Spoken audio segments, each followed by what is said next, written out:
पुष्पा, पुष्पराज वह झुकेगा नहीं।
पुष्पा ही तय कर सकता है, कपड़े हो या ना हो अपनी औकात सिर में।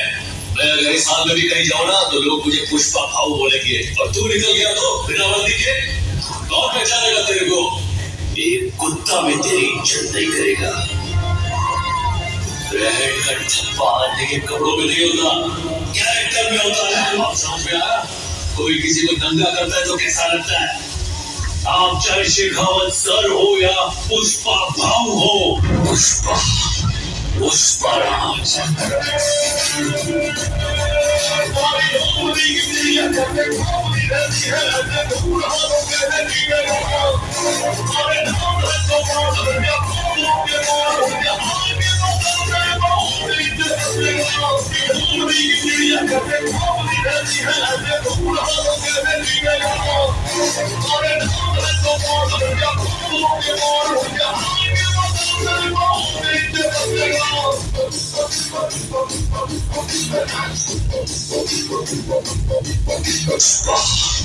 पुष्पराज वह झुकेगा नहीं।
Fire. पुष्पा पुष्पा नहीं झुकेगा